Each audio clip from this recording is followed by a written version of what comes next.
इस प्रसंग में हम लेके आए हैं एक प्रेरणादायक कहानी जो सिखाती है ईश्वर से अपने विश्वास को कम नहीं करना चाहिए। राधे राधे दोस्तों, सुनहरी कहानियों चैनल में आपका स्वागत है। कहा जाता है जो होता है वो अच्छे के लिए होता है। ये बात भले ही हम तब न समझ पाते हो, लेकिन इस बात का एहसास हमें बाद में अवश्य होता है। अक्सर देखा जाता है कि मुश्किल परिस्थितियों में मनुष्य का भगवान पर से विश्वास उठ जाता है, लेकिन आज की यह कहानी हमें ईश्वर पर विश्वास करना सिखाती है। एक बार की बात है, ऋषिकेश में गंगा के किनारे एक संत रहा करता था। वो संत बहुत ही दयालु स्वभाव का था और नित्य भगवान की पूजा अर्चना करता था। उस संत के बहुत सारे शिष्य थे जो कि उसके सानिध्य में शिक्षा ग्रहण कर रहे थे। वह संत जन्म से देख नहीं सकता था, लेकिन उसका एक नियम था। वो प्रतिदिन दिन ढल जाने के बाद गगनचुंबी पहाड़ों में सैर के लिए जाया करता था। जब भी वह भ्रमण के लिए जाता तो हरि का कीर्तन करते हुए जाता और इसी प्रकार वहां से रोज लौट आता। अपने गुरु को प्रतिदिन ऐसा करता देख उसके शिष्य असमंजस्य में पड़ जाते थे कि वे अंधे होने के बावजूद भी ऐसा कैसे कर ले है।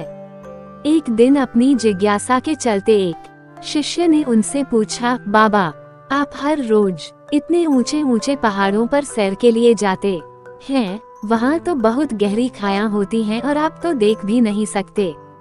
क्या आपको कभी डर नहीं लगता? कहीं पांव डगमगा गए तो, या कोई जंगली जानवर आ जाए तो? क्या आपको इस सब से चीजों से जरा भी भय नहीं लगता? वो संत पहले थोड़ा मुस्कुराए और फिर वहाँ से चले गए। अगले दिन सुबह उन्होंने अपने शिष्य को भ्रमण के लिए साथ चलने को कहा। पहाड़ों पर चढ़ते समय बाबा ने शिष्य से कहा कि यदि कोई गहरी खाई तो उन्हें बता दें।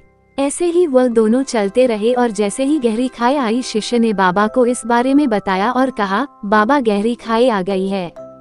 ये सुनकर बाबा ने शिष्य से कहा, अब तुम मुझे इस खाई में धक्का दे दो।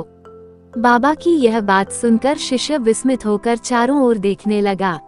उसने कहा, मैं भला आपको कैसे धक्का दे सकता हूँ? ऐसा कुछ करने की तो मैं सोच भी नहीं सकता। शिष्य ने आगे कहा, आप मेरे गुरु हैं, मैं तो अपने किसी दुश्मन को भी इतनी गहरी खाई में नहीं धकेल सकता।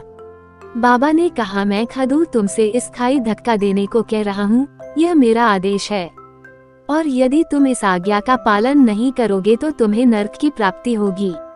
मुझे नर्क भोगना स्वीकार है बाबा, किंतु मैं ऐसा बिल्कुल नहीं कर सकता, शिष्य ने कहा। तब संत ने शिष्य से कहा, अब तुम्हें समझ आया? जब तुम एक सामान्य मनुष्य होकर मुझे गहरी खाई में नहीं धकेल सकते तो भला मेरा परमात्मा मुझे खाई में कैसे गिरने दे सकता है? भगवान हमेशा गिरे हुए को उबारते हैं और कभी किसी के भी साथ गलत नहीं होने देते हैं। ये सुनकर शिष्य ने अपने गुरु को प्रणाम किया और इस सीख के लिए धन्यवाद दिया। इस छोटी सी कहानी से हमें ये शिक्षा मिलती है कि हमें कभी भी ईश्वर से अपने विश्वास को कम नहीं करना चाहिए। यदि आपके साथ अभी कुछ बुरा हो रहा है तो हो सकता है ये आने वाले समय में कुछ बहुत अच्छा होने का संकेत हो। इसलिए भगवान पर हमेशा विश्वास रखें, उन्होंने आपके लिए जरूर कुछ अच्छा ही सोचा होगा। तो ये थी कहानी, ईश्वर से अपने विश्वास को कम नहीं करना चाहिए। अगर आपको ये कथा पसंद आई तो चैनल को लाइक, शेयर और सब्सक्राइब करें। फिर मिलते हैं एक नई कड़ी के साथ। तब तक खुश रहिए।